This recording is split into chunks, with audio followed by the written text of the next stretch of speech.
Halo Sekolah LP3S, kita ketemu lagi di LP3S Perspektif.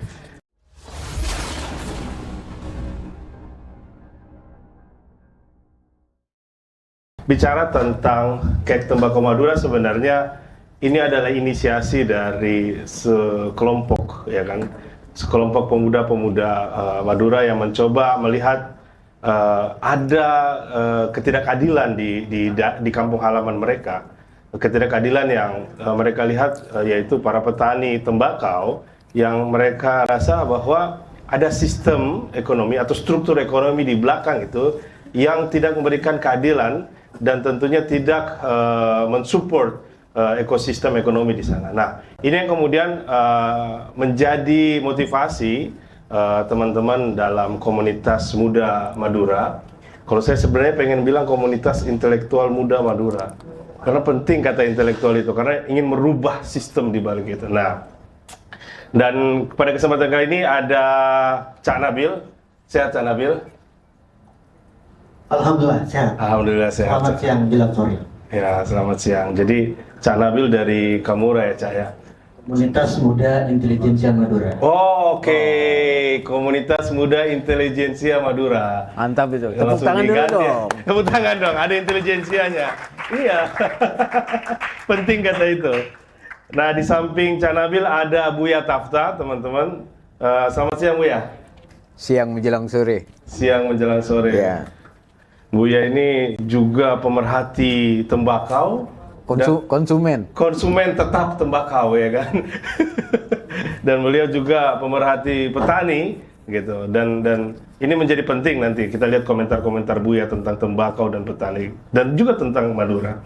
Dan dari yang paling ujung Mas Paulus. Selamat sore. Selamat sore Mas Paulus. Luar biasa, saya ketemu Mas Paulus nih, saya hormat gitu. Beliau sangat humble ya. Beliau dari Kementerian Perekonomian.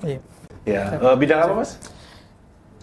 Kami di Sekretariat Jenderal Dewan Nasional Kawasan Ekonomi Khusus. Kawasan Untuk ekonomi. bertanggung jawab dari kawasan ekonomi khusus itu ya Mas. Ya? Kek juga. Dari kek ya. Jadi ini sangat menarik. Nah, untuk pertama mungkin saya ingin melihat pandangan dari komunitas muda intelijensia Kamura. Madura. Untuk apa sih sebenarnya tujuan kek ini? Dari mana dasarnya gitu loh. Kita pengen lihat dari situ mungkin Mas.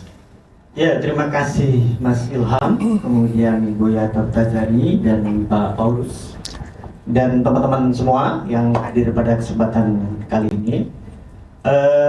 Kerangka berpikir kami pertama itu tujuan mulianya atau imperatif moralnya adalah memuliakan petani. Itu tidak bisa kita tawar-tawar lagi, kira-kira begitu. Nah, kemudian kami perluas karena banyak pertanyaan di kalangan teman-teman semua yang tidak familiar dengan teman-teman atau dengan Pulau Madura itu. Pertanyaan pertama yang selalu muncul, mengapa Madura? Itu yang. Kemudian pertanyaan kedua, mengapa tembakau?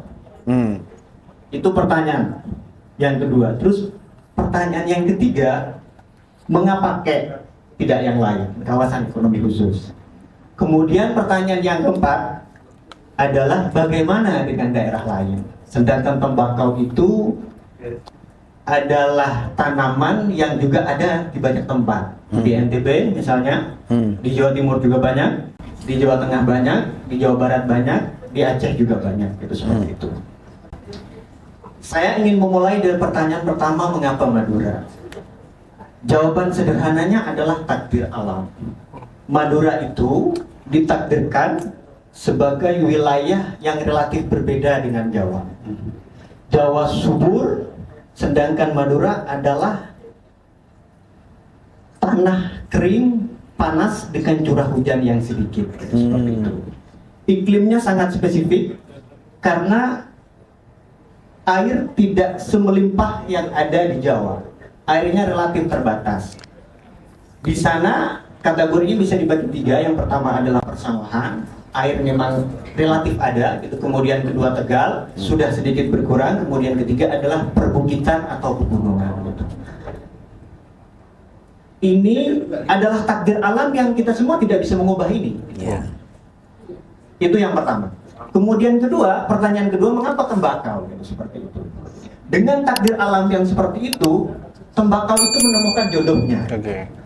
Karena tanaman atau komoditas lain itu tidak terlalu bersahabat. Misalkan padi, jagung dan seterusnya itu tidak terlalu bersahabat dengan wilayah yang tanahnya kering, curah hujannya sedikit, gitu seperti itu, dengan panas yang sangat terik.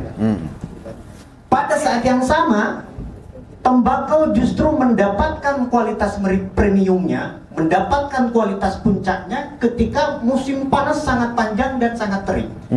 Makanya di Madura itu setidaknya punya 3 varietas tembakau. Yang pertama itu N95 gitu, atau Perancang 95 itu seperti itu. Kemudian kedua Melati Tompeng itu seperti itu.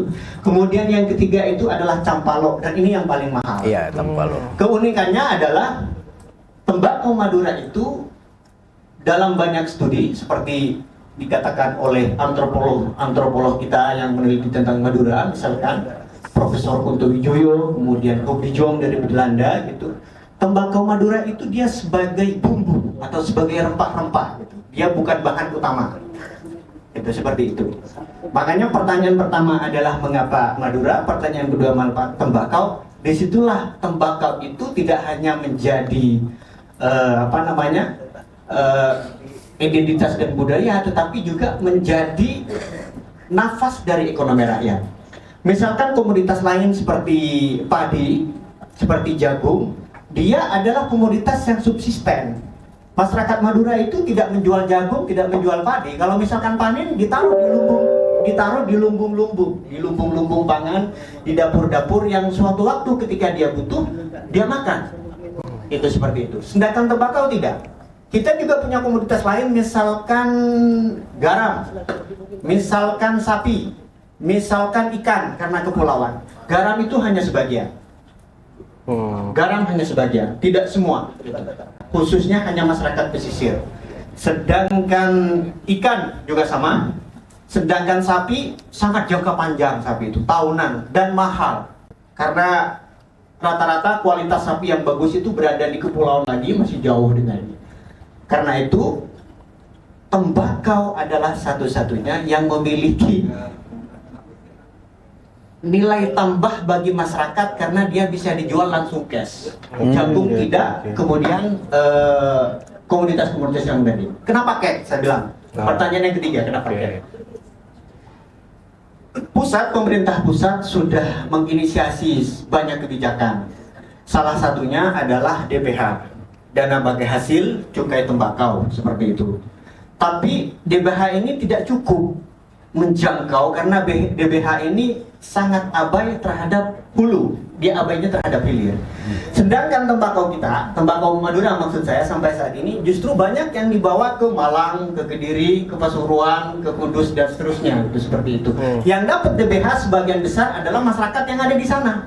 Petani sama sekali tidak dapat, bukan sama sekali tidak dapat. Tapi saya kasih contoh cepat-cepat biar agak mudah.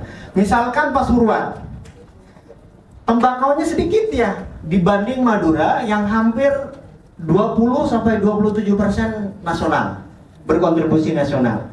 DBH-nya Pasuruan itu hampir 400 miliar, kurang lebih lah 400 miliar. Madura 4 kabupaten itu hanya sekitar 200. Bung Ilham gitu. Artinya apa? DBH ini tidak mampu untuk mengatasi problem struktural kita. Kemudian yang kedua, ada KHT tadi disebut oleh Bapak teman kita dari Kemenko, dari Bappenas kalau tidak salah ya. Dari cukai. Oh, dari cukai. Biaya cukai. Itu KHT kemudian bermetamorfosa kebijakannya dari KHT ke HPHT, aglomerasi produksi hasil tembakau, seperti itu.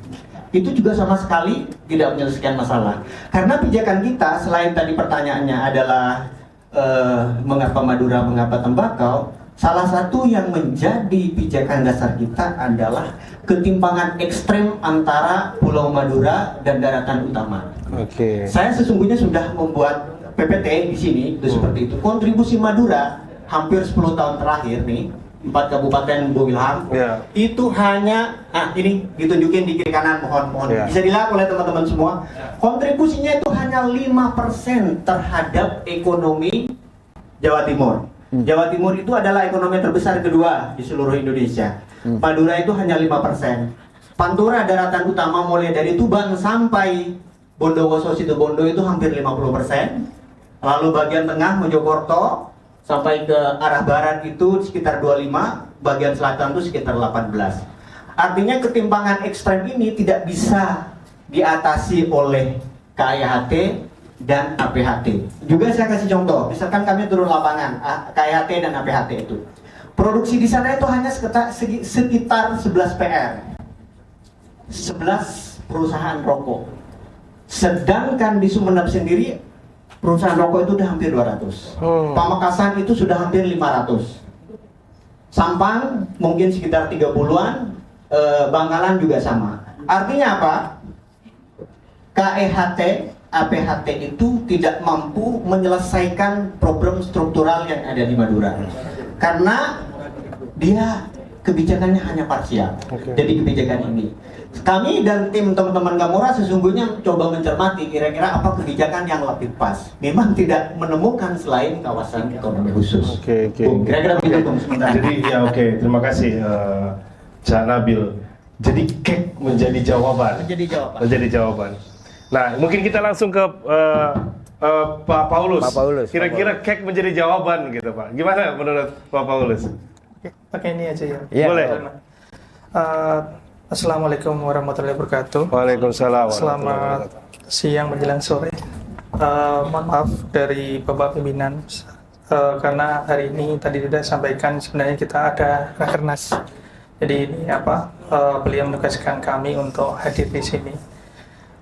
Mungkin yang pertama kami sampaikan mengenai konsep kawasan ekonomi khusus. Tadi mungkin sudah dijelaskan oleh Bapak dari Bea Cukai ya. Jadi konsep kawasan ekonomi khusus adalah satu kawasan yang didelineasi. Jadi ada titik-titik batasnya di situ. Di dalam situ diberikan fasilitas dan kemudahan. Dan di dalam situ melakukan kegiatan usaha. Jadi kegiatan usaha itulah yang mendapatkan fasilitas dan kemudahan. Jadi ada tiga kriteria untuk mendapatkan fasilitas kemudahan. Jadi di dalam KIK, terus kemudian melakukan kegiatan usaha baru diberikan fasilitas dan kemudahan. Itu menjadi definisi atau konsep dari kawasan ekonomi khusus. Bagaimana konsep kawasan ekonomi khusus? Memang banyak orang yang ingin ya Pak menjadi kawasan ekonomi khusus, namun sebenarnya konsep kawasan ekonomi khusus adalah pembagian peran Pak. Jadi pembagian peran antara pemerintah pusat, pemerintah daerah, provinsi maupun kabupaten, dan utamanya adalah nanti yang disebut badan usaha Pak, atau developer seperti itu. Jadi ini ada pembagian peran antara masing-masing dari itu ya Pak. Kalau badan usaha tugasnya adalah mencari investor, mendatangkan investor, promosi, membangun kawasan dan sebagainya. Kalau pemerintah pusat tugasnya adalah memberikan kemudahan dan insentif seperti itu. Demikian juga untuk pemerintah daerah kabupaten maupun pemerintah provinsi. Mereka juga memberikan fasilitas insentif. Tadi sudah sampaikan di-spill oleh Bapak dari Bea Cukai ya, bahwa salah satu fasilitasnya adalah tax holiday seperti itu, dan kemudian juga ada pembebasan bea masuk dan PDRI dan sebagainya. Namun ini ada persyaratan Pak, jadi tidak otomatis di dalam KIK mendapatkan fasilitas tax holiday seperti itu. Tadi sudah disampaikan minimal investasinya 100 miliar seperti itu ya Pak. Ini yang pertama ya Pak, untuk konsep kawasan ekonomi khusus. Jadi ini pembagian peran dari pemerintah pusat, pemerintah daerah juga harus rela juga Pak memberikan fasilitas kemudahan dalam bentuk pajak daerah retribusi. Jadi ketika nanti pengusulan KIK itu juga harus ada persetujuan Pak dari pemerintah daerah. Apakah nanti kedepannya pemerintah daerah mau memberikan insentif juga kepada para pelaku usaha yang melakukan kegiatan usaha di kawasan ekonomi khusus. Itu ya Pak. Jadi ini peran pemerintah dulu ya Pak. Dari pemerintah pusat sudah, pemerintah daerah sudah, kemudian badan usaha Pak. Jadi badan usaha yang developer. Tugasnya adalah karena dia memiliki lahan ya Pak, seharusnya dia juga mengembangkan kawasan. Ya. Ya, mengembangkan kawasan, infrastruktur dasar sudah ada, katakanlah ada listrik, air, terus kemudian kebutuhan dasar untuk mengembangkan kegiatan usaha yang di dalam kawasan ekonomi khusus, itu Pak. Dan bagaimana dia bisa mendatangkan banyak investor. Kalau kawasannya sudah tertata baik dan sudah nyaman seperti itu, investor akan mau masuk ke dalam kawasan ekonomi khusus. Itu konsepnya dulu ya Pak. Itu untuk untuk pembagian peran Pak. Pembagian peran ini istilahnya menjadi kunci dari keberhasilan kawasan ekonomi khusus Pak. Kalau badan usahanya tidak bisa mendatangkan investor, mungkin kalau menjadi KIK juga KIK-nya tidak optimal seperti itu. Terus kemudian ketika pemerintah pusat sudah memberikan fasilitas kemudahan, tapi ternyata nggak eligible nih Pak, pelaku usahanya tidak eligible untuk mendapatkan fasilitas juga, istilahnya juga fasilitas KIK-nya tidak bisa masuk juga seperti itu. Demikian juga yang ketiga Pak, yang tadi pemerintah daerah diharapkan seperti memberikan insentif pajak daerah, katakanlah PPB maupun BPTB ya Pak. Ternyata pemerintah daerah enggan ya Pak, karena merasa PAD saya turun nih.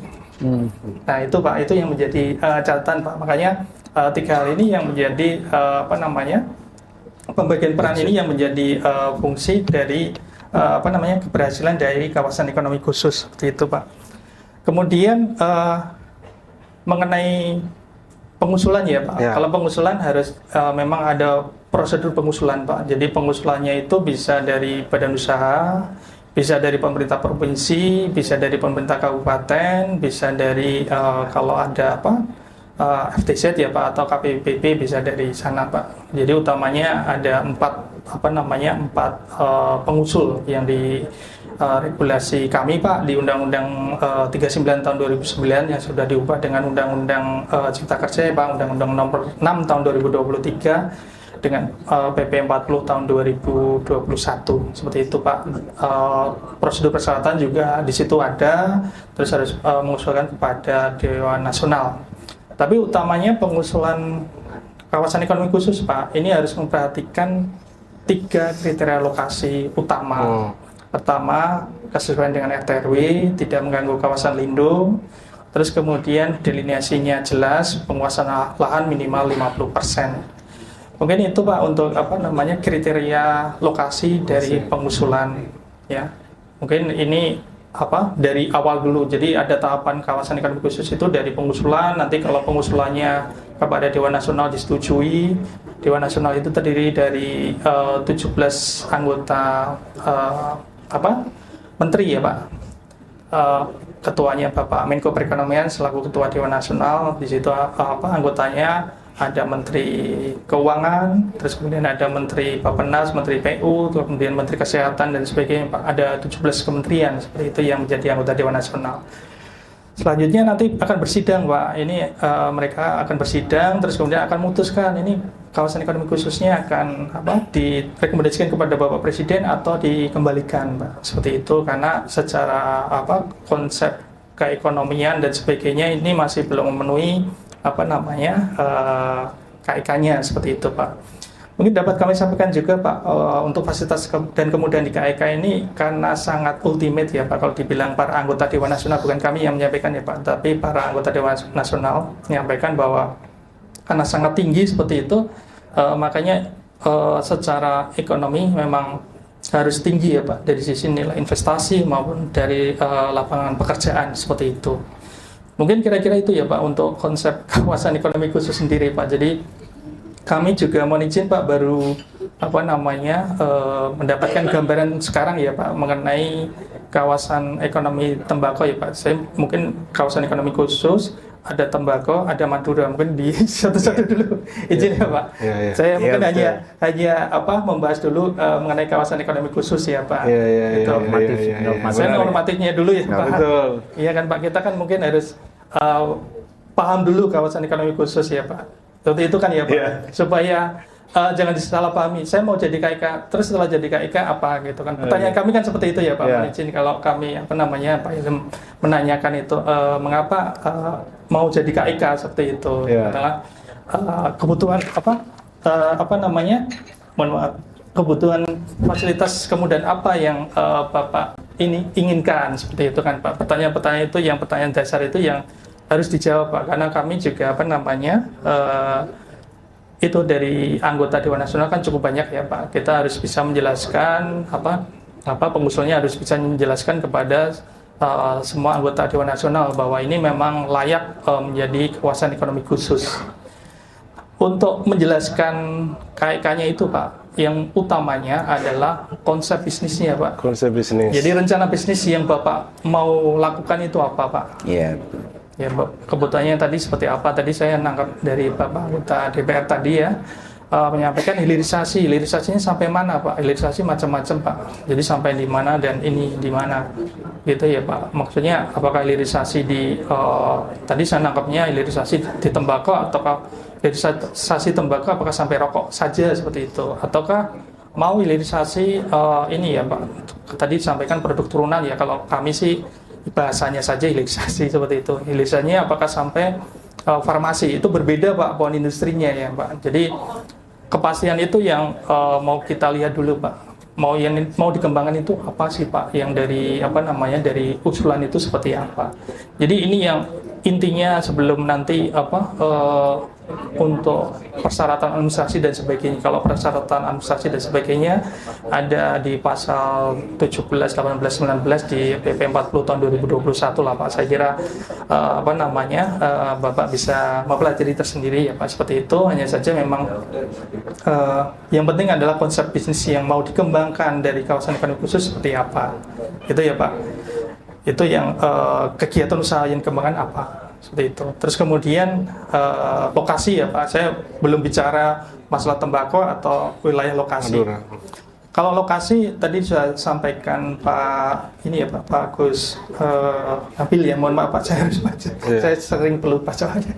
Pak Agus Nabil yang terkait dengan terkait dengan ini lokasi. Lokasi juga kita melihat Pak tadi sudah sampaikan basisnya apakah sumber daya ya Pak, maksudnya ke hulunya ya, jadi basis sumber daya. Sumber daya kita lihat juga nanti ini ya Pak, ketersediaan bahan baku ya Pak. Ya, bahan baku yang seperti itu mungkin ya Pak, kita mencontohkan yang paling mendekati ya kawasan ekonomi khusus Semangge, karena dibangun di istilahnya di dalam lokasi ini ya Pak, kelapa sawit seperti itu. Harapannya hilirisasinya di situ sudah selesai ya Pak. Jadi kalau dulu masih ada pabrik PKS ya Pak, pabrik kelapa sawit, terus kemudian ada CPO, CPKO. Kalau sekarang sudah produk terakhir ya Pak, sudah pohon industrinya sudah banyak yang sudah terakhir seperti sudah jadi minyak goreng ya Pak. Di sana ada pabrik industri nabati lestari, terus kemudian ada pabrik es dan sebagainya Pak, yang itu sudah end user ya Pak. Jadi tinggal produk akhir seperti itu Pak. Nah, konsep-konsep bisnis seperti itu yang mungkin bisa dijelaskan ya Pak. Kalau kami sih menanyakan ya Pak, karena biasanya kalau dari pengusul seperti apa nanti kita tanyakan konsep bisnis yang mau dijadikan kawasan ekonomi khusus itu seperti apa. Okay. Mungkin demikian Pak. Terima kasih. Iya. Jadi tadi Pak Paulus menjelaskan saya sebenarnya ingin melompat, tapi dia udah kasih pagar. Saya sengaja normatif ya kan. Tapi saya punya pertanyaan Pak. Kira-kira visi dari KEK itu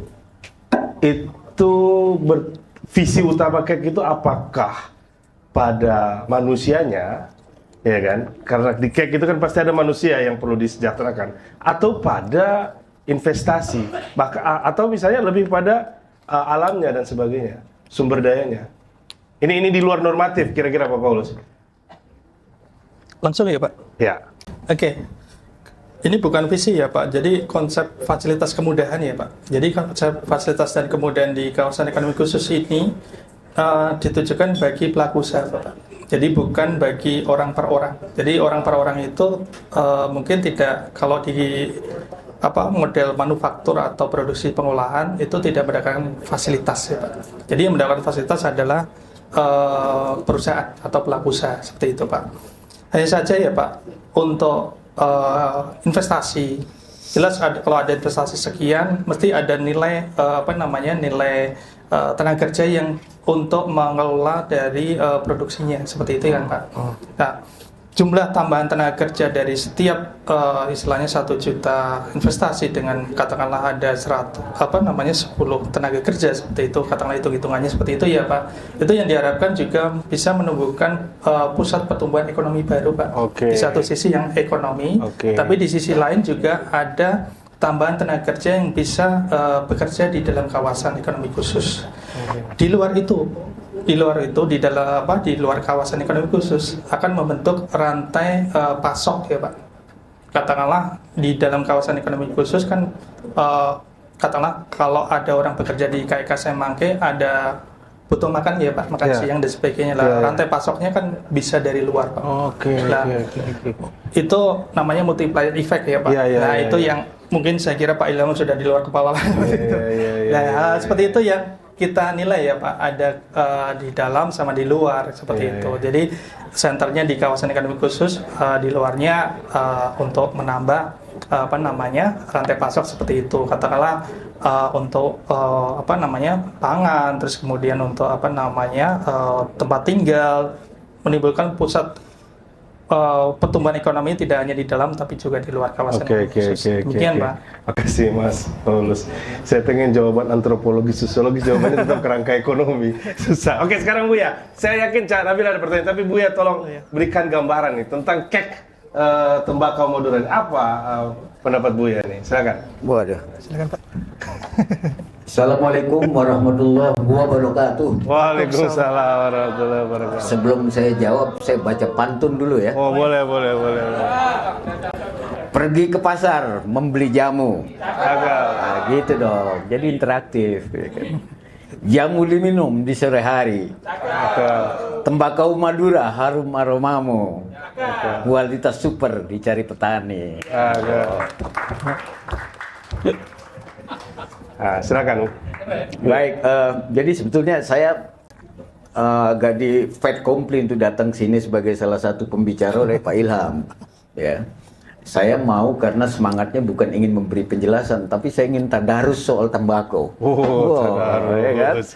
Makanya sejak awal saya saya serius betul itu mendengar penjelasan pertama dari Zaki ya, kemudian juga dari Nabil, lalu Bapak dari KIK Pak. Memberikan kriteria yang bersifat normatif bagaimana caranya agar bisa approve di sana. Ada sejumlah proses yang harus ditempuh, ada sejumlah persyaratan normatif yang harus dipenuhi dan seterusnya. Tapi saya kira forum yang sekarang ini adalah langkah permulaan menegosiasi kebijakan. Kira-kira kayak gitu kan. Karena itu Anda tepuk tangan apa maksudnya? Jadi karena ini sifatnya tahap awal, baru mau kodimah negosiasi ke tahap yang lebih teknis ya. Karena itu isinya baru substansi. Ya, kan? Belum masuk ke fase-fase yang lebih teknis dan operasional. Nanti selanjutnya akan di follow up Pak. Iya. Ya. Ini bagian dari endorsement saya. Lalu pertemuan ini juga cukup komplit dihadiri oleh stakeholder yang penting. Tadi dari Komisi 11 ya, lalu juga dari pajak ya, cukai. Lalu Bapak dari otoritas untuk KEK, ya kan? Yeah. Jadi komplit tuh stakeholdernya dan ini teman-teman dari Madura yang akan mempropos gagasan ini untuk menjadi sebuah policy yang lebih istilahnya itu affirmative action. Ya, jadi kebijakan yang sifatnya afirmatif karena ada situasi khusus yang memerlukan perlakuan khusus lewat kebijakan tertentu. Nah, soal teknisnya nanti kita rundingkan. Ya, Oke. Teman-teman semua, ya, saya tadi memperhatikan betul bahwa ada pertumbuhan begitu rupa ya tentang ekonomi tembakau di Madura ini ya, yang basis sentralnya itu ada di 2 kabupaten kota, Sumeneb dan Pamekasan. Dan ada banyak juga tumbuh sekarang ini pabrik-pabrik ya tembakau ya, pengolahan langsung yang dilakukan oleh rakyat, pabrik rokok rakyat, dan itu muncul secara fenomenal menyebar dalam jumlah ratusan walaupun proporsinya beda-beda ya. Kayak gitu. Nah, teman-teman semua, saya melihat ya, bahwa tembakau bukan hanya semata-mata fenomena ekonomi dalam pengertian teknis, tapi tembakau adalah bagian dari sejarah sosial masyarakat Madura. Anda kan mau dengar sisi ini kan? Iya, betul itu. Jadi ini bagian dari sejarah sosial masyarakat Madura. Oke. Karena itu dia juga membentuk karakter dan perilaku tertentu oleh ekonomi ini. Oke. Gitu ya. Karena itu Madura dibagi dalam dua kategori. Pertama, Madura dalam pengertian etnis. Madura dalam pengertian etnis, dia akan mengalami diaspora di mana-mana, ya. Tetapi Madura dalam pengertian kawasan, dia tidak bisa dinego. Ya cuma emang itu kawasannya dengan segala berkah alam yang ada di dalamnya tadi yang disebut-sebut, ya. Jadi satu-satunya berkah alam berupa tembakau, ya. Kalau ini tidak diapresiasi, lalu berharap apa lagi masyarakat Madura? Kira-kira kan gitu. Kalau mau dibikin retorikanya. Tepuk tangan dong. Satu-satunya berkah alam yang tidak bisa dinego adalah tembakau. Karena tanaman lain tidak cukup kompatibel dengan struktur tanah yang ada di sana, dan yang paling kompatibel di situ tembakau. Itu sebabnya tembakau menjadi daun emas. Ya, dan menjadi salah satu lokomotif ekonomi yang penting untuk menggerakkan sektor ekonomi yang lain. Nah, itu sebabnya langkah negosiasi untuk membuat sebuah kebijakan yang sifatnya afirmatif untuk kepentingan ini rasanya memang menemukan alasannya yang bersifat empirik. Betul nggak, Wil? Tapi nanti ada hadiahnya, guys. Jadi kira-kira kayak gitu. Jadi ekonomi tembakau di Madura bukan semata-mata soal teknis ekonomi, tapi juga bagian dari sejarah sosial dan budaya masyarakat Madura. Dan di atas segalanya, ya, adalah dia juga satu-satunya berkah alam, ya, yang tidak ditemukan untuk jenis tanaman yang lain di Madura. Kayak gitu. Itu satu apa dua, lupa saya. Selanjutnya, sekarang ini mengapa tumbuh begitu fenomenal, ya, pabrik-pabrik rokok rakyat dan seterusnya. Dulu kan pada awalnya rokok yang dibikin secara home industry ini juga beredar, cuma sembunyi-sembunyi, ya, tidak semasif seperti sekarang dan tidak sedemonstratif seperti sekarang, dan jangkauannya juga tidak seluas sekarang. Sekarang di belakang rumah saya aja warung Madura yang isinya salah satunya itu produk tembakau tadi itu, rokok Madura. Itu jumlahnya dalam bentuk ratusan yang semakin terbuka, dan mereka nggak punya diliputi rasa khawatir, ya, untuk menyebar di mana-mana. Ini artinya apa? Ini adalah sebuah reaksi terhadap struktur ekonomi tembakau yang tidak adil. Gitu. Itu poinnya. Itu sebabnya dia lakukan secara terbuka. Gitu kan. Jadi kalau mau menggunakan bahasa saya, ini adalah bagian juga dari menegosiasi kebijakan dalam bentuk gerakan ekonomi ekonomi tembakau yang dilakukan secara lebih terbuka. Ya kan? Kalau pemerintah pusat cukup sensitif, gejalanya harus dipahami sebagai tuntutan. Gitu kan? Ini lagi dicatat ini, Pak, sama Pak Paulus. Sebelum harus nomor pertama, Pak. Jadi ini bagian dari proses negosiasi. Kita mulai dari seminar seperti ini, workshop, sehingga arti penting atau urgensi ekonomi petani tembakau ini tersosialisasi dengan baik, ya, aspek substansinya. Nanti soal-soal yang bersifat teknis dan prosedural, bagaimana itu mendapatkan afirmasi, ya. Itu langkah teknis berikutnya oleh teman-teman, ya. Tapi stakeholder yang hadir di sini itu sudah merepresentasikan kebutuhan kita untuk kolaborasi dengan mereka, sharing pemahaman. Oke, jadi poin penting yang ingin saya katakan adalah bahwa fenomena ini tidak mungkin tercegah karena dia merupakan reaksi alamiah, ya, terhadap struktur ekonomi tembakau, ya, yang sebutlah tidak cukup equal, ya. Tidak cukup fair, ya, karena saya juga mencoba mencari-cari tahu apa sih sebetulnya. Lewat searching ada report Tempo yang saya baca cukup panjang. Ternyata nasib petani tidak kunjung berubah, ya, walaupun sisi ekonominya itu memberikan kontribusi yang cukup serius, ya. tetapi dia tidak berdampak cukup signifikan bagi pertumbuhan ekonomi petaninya. Kira-kira kayak gitu. Itu sebabnya reaksi teman-teman yang terkait langsung dengan ekonomi tembakau ini muncul seperti sekarang ini secara fenomenal merebak di mana-mana. Ya. Itu adalah gejala alamiah yang harus dipahami karena mereka ingin survive. Kira-kira kayak gitu. Saya kira itu ya komentar saya. Karena sebetulnya saya tidak terlalu mengerti secara teknis. Saya ini backgroundnya filsafat, ya kan. Cuma saya perokok berat. Saya cuma perokok berat. Saya tuh punya paman ya perokok berat, dalam keadaan sakit-sakit dia masih merokok. Lalu saya tegur, saya nasihati dia, sudahlah berhenti merokok. Lalu dia malah balik nasihati saya. Kamu tahu nggak bedanya orang yang merokok tega merokok? Nggak tahu. Orang yang tidak merokok itu, orang yang merokok itu nafasnya pendek tapi umurnya panjang. Lalu saya tanya, kalau yang tidak merokok, dia nafasnya panjang. Cuma nggak nyebut umurnya pendek. Tentu saja ini tidak benar. Tentu saja tidak benar. Karena rokok ini dalam konteks yang nasional bahkan sebetulnya ada semacam ambigu. Satu sisi dia menimbulkan kita dinasihati ya, bahkan di bungkusan rokok sendiri kan ada tenggorokan bolong. Tapi pada yang sama ya juga dia nggak pernah berhenti dibeli orang gitu kan. Artinya ada kontradiksi yang cukup serius di situ antara kesehatan dan kebutuhan ekonomi yang tidak terselesaikan gitu kan. Itu sebabnya nafas panjang ekonomi tembakau itu nggak akan pernah berhenti gitu kan. Saya kira itu ya komentar saya, tidak terlalu teknis, tapi saya senang karena ini dua langkah permulaan yang masih harus di follow up dalam kerja-kerja yang lebih prosedural, karena bagaimanapun kita butuh semacam payung yang secara legal ya memberikan afirmasi terhadap ekonomi tembakau ini sehingga dia menjadi bagian dari pelaku ekonomi yang sah, yang normal. Saya kira itu. Oke.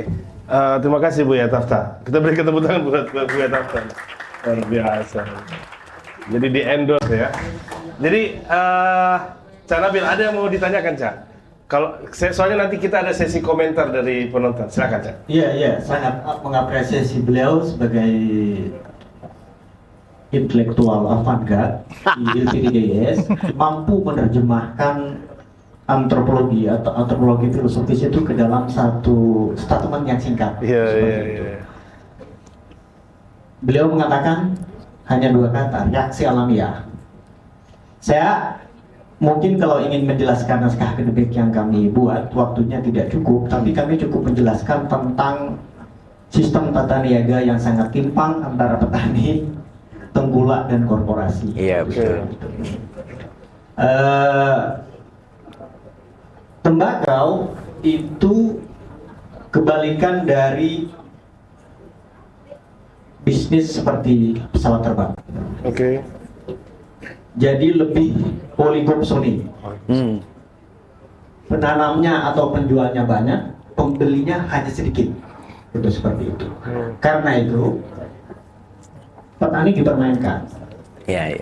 Tata niaganya itu sangat panjang, hampir ada 5 rantai. Dari petani, lalu ada tengkulak basah, tengkulak kering, di atasnya lagi, di atasnya lagi, di atasnya lagi, di atasnya lagi, sampai kepada korporasi.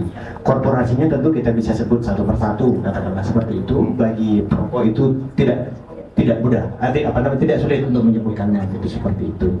Dan itu di semua strata itu semuanya mengambil keuntungan. Oke.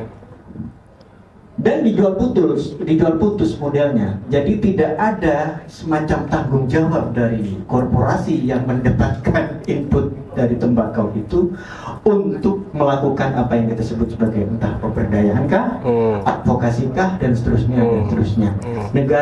Negara itu hanya sedikit belas kasihan melalui DBH, dana bagi hasil cukai tembakau. Setiap tahun seperti yang tadi disebutkan oleh Mas Zubairi, misalkan kan negara hampir mendapatkan 200 triliun hampir setiap tahun. Itu negara. Korporasi beda lagi, kita nggak bisa menghitung satu sama lain. Seperti itu. Dan itu resiko yang paling berat itu semuanya ditanggung petani, tidak ditanggung oleh tengkulak, tidak ditanggung oleh korporasi dan seterusnya. Makanya saya tidak ingin masuk ke dalam hal yang sedikit lebih teknis seperti yang disampaikan oleh Pak Paulus ya. Pak Paulus. Tentu saja terima kasih atas apa yang beliau sampaikan karena ini memang menjadi catatan dari kami semua, sedang dalam proses semuanya, dan sebagai bagian dari negosiasi awal kami melakukan publikasi dan seterusnya untuk mengadvokasi kebijakan ini. Mungkin tidak lebih kepada teknis karena bagi kami KEK itu adalah sebagai bagian dari imperatif negara atau kebijakan negara untuk melakukan transformasi regional kewilayahan. Madura seperti yang saya sudah sampaikan terbelakang dibanding daratan utama Jawa, dan kami punya komoditas, mengapa tidak? Kira-kira begitu. Soal investasi sudah banyak yang mau berinvestasi, itu seperti itu. Tinggal mungkin teknisnya nanti akan kami sampaikan. Makanya di slide kami di ini mohon ditunjukkan di bagian terakhir kepada teman-teman panitia, biar sedikit gambarannya saja, gitu seperti itu. Oke, kira-kira seperti ini gambarannya. Mengapa? Karena bagi kami Madura itu adalah satu kesatuan, meskipun Kabupaten Sumeneb, Pamekasan, Bangkalan, dan Sampang itu berbeda secara administratif, tetapi ini kami menyadari tidak ingin mengulang distribusi seperti dana bagi hasil. Jadi semua dari ujung Sumeneb di Kepulauan sampai di Jembatan Suramadu itu harus mendapatkan tetesan dari kebijakan ini, kira-kira begitu. Makanya kami membagi peran. Di Bangkalan kami sebut sebagai pintu gerbang, di situ kantor pusat KEK. Di Sampang kebetulan ada Poltera, Politeknik Madura, yang teknologinya juga cukup maju untuk membuat diversifikasi tidak hanya pada rokok, produk tembakau tidak hanya pada rokok, tapi minyak, pupuk, dan seterusnya. Skala ekonominya sudah dijelaskan dengan sangat baik ketika kami berkunjung ke sana. Gitu. Pamekasan sentra produksinya sekarang sudah sangat besar. Sumeneb juga sentra tembakau premium ada di sana semuanya. Makanya bagi kami semua harus bersatu. Kira-kira begitulah. Harus bersatu, harus mendapatkan dampak ini sehingga transformasi wilayah itu tidak lagi mengulang seperti kebijakan yang sudah ada, yang hanya timpang di sini, timpang di sana, tapi tidak merata. Kira-kira begitu, Bu. Oke. Terima kasih, Cak Nabil. Nah, mungkin saya minta dari peserta, ada Pak Ervan. Saya ingin menambahkan aja beberapa hal. Yang pertama itu saya menangkap semangat dari kawan-kawan generasi intelektual muda Madura yang gelisah terhadap apa yang dialami oleh masyarakat Madura, ya, terutama kaitannya dengan tembakau. Nah, saya menangkap pesan sebenarnya tekanannya bukan hanya pada pengembangan ekonomi, tapi lebih prihatin terutama kepada nasib petani, ya. Kalau nggak salah tadi yang disebutkan Cak Nabil yang pertama kan justru itu kepentingannya itu di situ. Kemudian yang kedua, pertumbuhan dari industri rokok rumahan, ya, itu saya kira juga concern dari kawan-kawan. Tapi yang ketiga, jadi saya melihatnya ada tiga. Yang ketiga itu adalah pendapatan yang diperoleh oleh daerah itu, agar supaya pendapatan itu bisa menggerakkan ekonomi lebih cepat di daerah-daerah itu. Jadi ini ada tiga hal ini. Pertanyaannya adalah, apa tiga hal ini bisa dijawab kalau kita menggunakan KEK?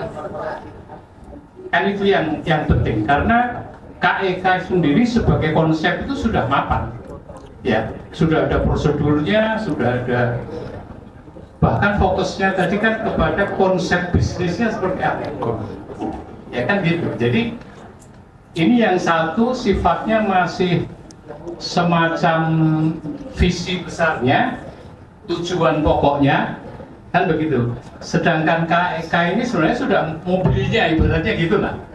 Nah, belum tentu juga mobil itu bisa membawa ke situ sebenarnya.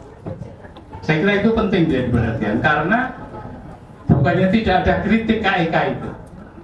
Bahkan saya cenderung KEK itu belum tentu bisa menjawab 3 hal tadi. Gitu. Karena KEK itu kan, mohon maaf ini kalau pada Pak Paulus ya, selalu melahirkan enklave. Ya, jadi selalu menjadi satu unit bisnis tersendiri yang dia seperti pulau gitu di dalam. Jadi misalnya katakanlah ada satu kawasan tertentu di Gresik atau di mana, itu pasti nanti akan menimbulkan iri di sekitarnya karena dia dapat fasilitas, kenapa kami tidak, gitu ya Pak Paulus ya kalau tidak salah.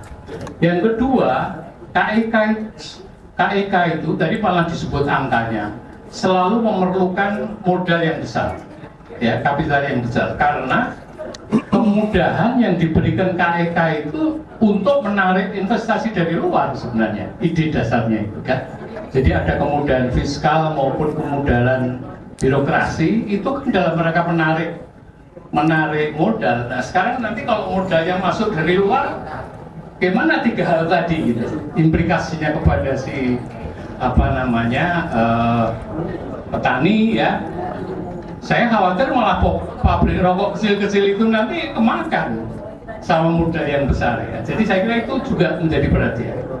Kemudian yang kedua juga, kritik yang ketiga adalah biasanya kalau ada semacam KEK itu dia butuh tenaga kerja dan sebagainya, tapi tenaga kerja di sekitarnya nggak bisa terserap karena keahliannya nggak cocok gitu. Jadi nanti khawatirnya penduduk Madura menjadi satpam lagi gitu Pak. Yang manajer ke atas itu biasanya orang luar gitu ya. Jadi karena itu menurut saya tujuannya penting tadi ya, yang menjadi concern kawan-kawan Kamura itu. Tapi menurut saya yang penting itu tadi adalah bagaimana suatu kebijakan yang dilakukan oleh pusat maupun daerah dan juga oleh tekanan masyarakat yang bisa mencapai tujuan 3 tadi. Dan menurut saya KEK itu salah satu aja, salah satu alternatif ya, di samping alternatif yang lain. Nah, saya akan sedikit menceritakan pengalaman LP3S dulu dalam mengembangkan industri kecil gitu. Nah, saya ambil contoh dulu misalnya yang terkenal itu industri mebel di Tegalwangi ya, di Cirebon. Itu dulu tahun 80-an ya, ini saya termasuk generasi lama jadi terpaksa cerita yang dulu. Industri mebel di Tegalwangi itu dulu tidak dilirik orang Pak, karena umumnya orang lebih suka menggunakan mebel yang bukan dari rotan, karena rotan itu kesannya banyak ngengat segala macam itu kan, dan juga modelnya itu jelek, kaku. Nah kemudian LP3IS dengan Fakultas Seni Rupa ITB datang ke Tegalwangi memberikan dampingan kepada usaha rotan itu dengan cara beberapa hal. Pertama adalah melatih mereka membuat desain yang lebih sesuai dengan market di Eropa. Dan yang kedua, kita mendampingi pendidikannya, bagaimana mengelola keuangan dan sebagainya. Jadi ada pendampingan yang diberikan oleh lembaga luar ya, lembaga luar bersama dengan ITB, dan tapi juga ada fasilitasi dari pemerintah. Waktu itu apa yang disebut KMK, KIK, KMKP ya kalau nggak salah, jadi semacam apa kredit modal kerja dan sebagainya itu disupport ke sini. Nah dalam tempo 10 tahun ini industri mebel rotan yang rumahan ini berkembang menjadi eksportir besar di Eropa. Nah ironisnya ya Pak Nabil ya, dia menjadi surut karena apa? Karena kebijakan pemerintah. Karena pemerintah itu kemudian membiarkan atau malah mendorong industri rotan bahan baku itu dijual keluar, sehingga industri dalam negeri itu dapat sisanya. Yang kedua, datang modal besar membuat pabrik mebel, habis itu usaha kecil. Gitu ya. Nah, jadi ini sebagai satu ilustrasi. Saya khawatir ya, KEK dengan model sekarang, mohon maaf ya Pak Paulus, ini akan belum tentu akan memperbaiki nasib dari dua hal tadi yang Anda bilang. Satu adalah petani tembakau, kedua adalah industri rakyat. Nah, saya sampai kepada kesimpulan begini, bisa nggak ada semacam policy dari pemerintahnya untuk kembali pengembangan sentra. Jadi bukan seperti KEK. Jadi misalnya begini, misalnya kawasan Pamekasan ya dan Sumeneb ya, yang produknya itu emas hijau itu begitu bagus di situ. Itu dibuat satu kawasan tertentu, semacam sentra begitu. Nah, fungsinya adalah hilirisasi produk.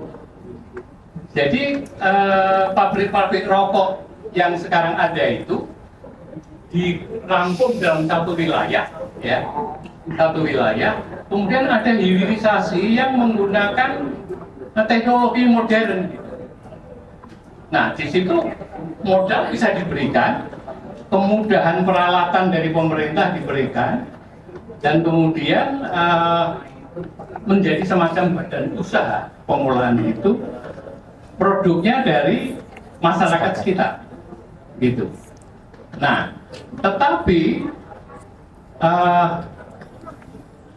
petani yang memproduksi budidaya tembakau itu harus terorganisir di dalam satu operasi, dan kemudian badan usaha ini sahamnya milik dari operasi itu, ya. Dengan demikian ini ada semacam ya KEK kerakyatan lah kira-kira gitu. Jadi karena begini, kalau tidak pakai itu nanti yang dapat untung itu pemodal. Saya punya keyakinan itu karena ada mekanisme sendiri itu. Uang itu biasanya ketemu suka sama orang yang punya uang banyak.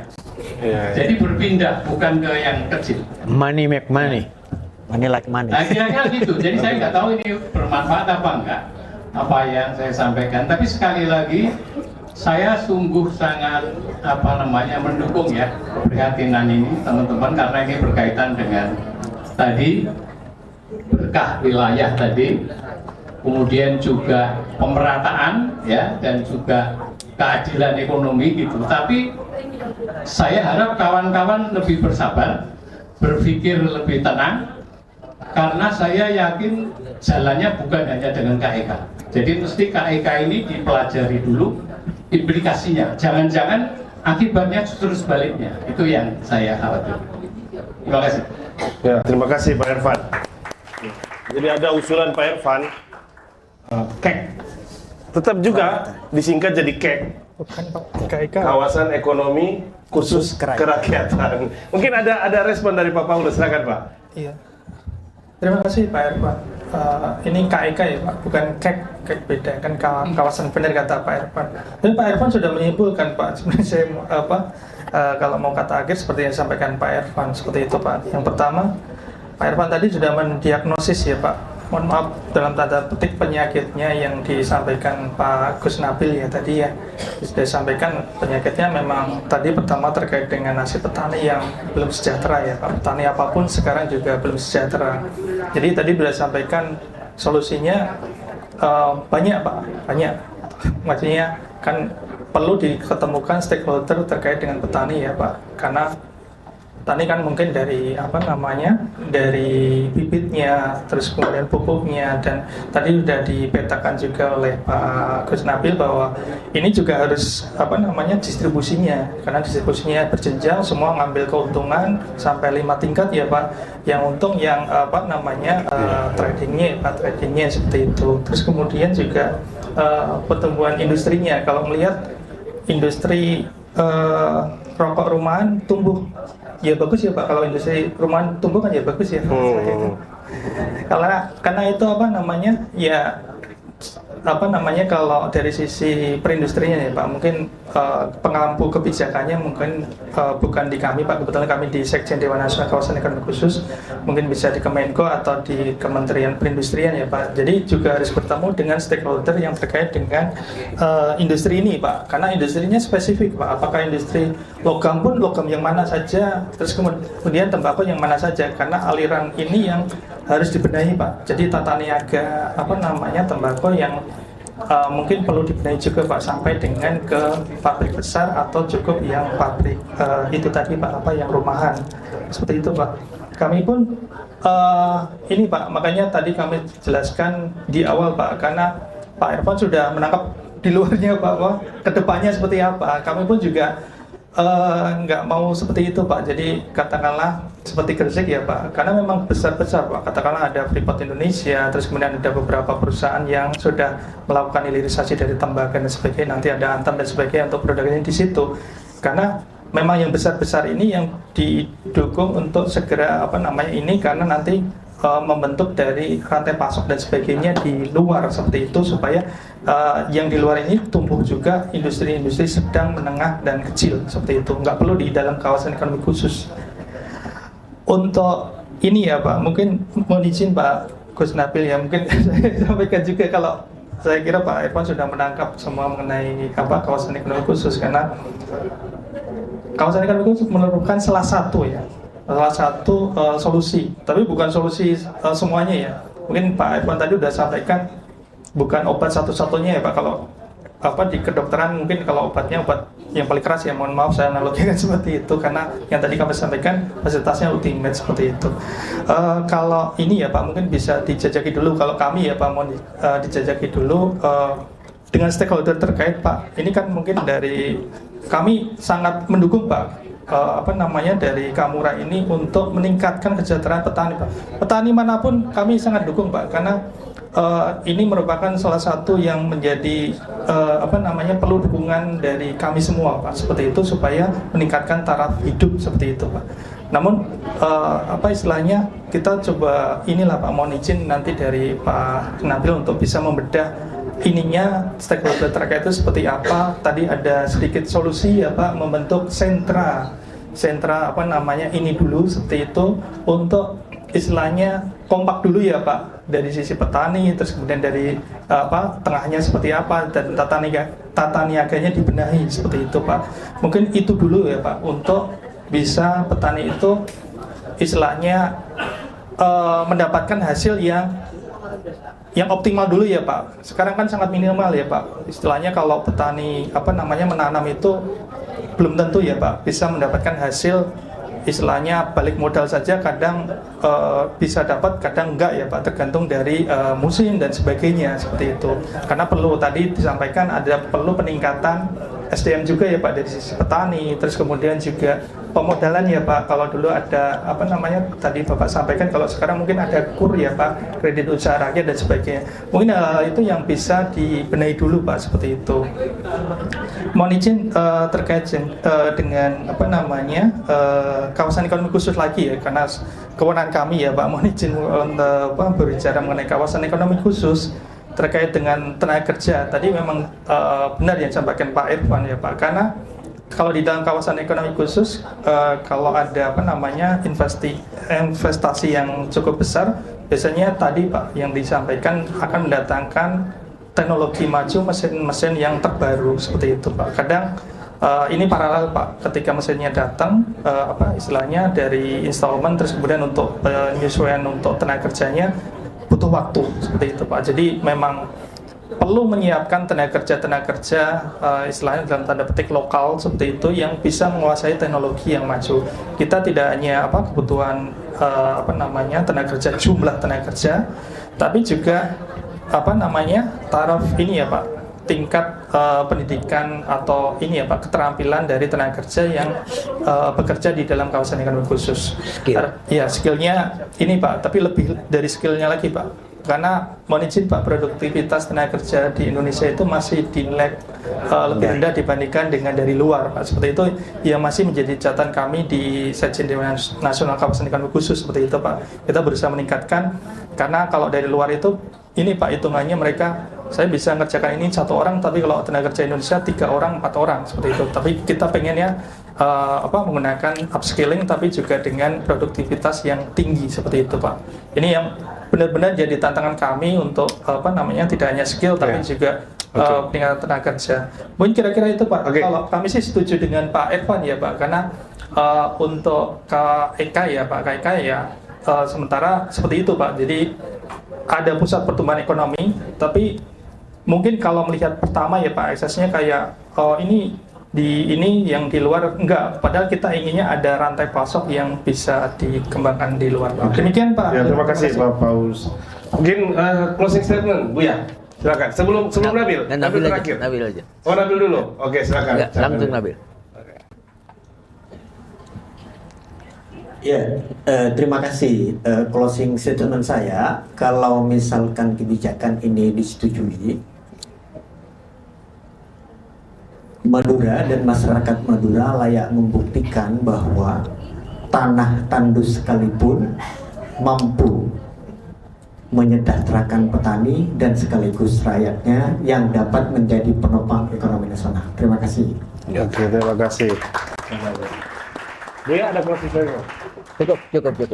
Cukup ya. Oke, terima kasih teman-teman. Petugas perspektif kita tadi udah diberikan panjang lebar ya. Kalau saya tambah lagi, Buya udah tidur jadinya. Jadi kita tutup podcast kita kali ini. Kita ketemu lagi di LP3 Perspektif berikutnya. Wassalamualaikum warahmatullahi wabarakatuh. Waalaikumsalam. Waalaikumsalam. Mantap.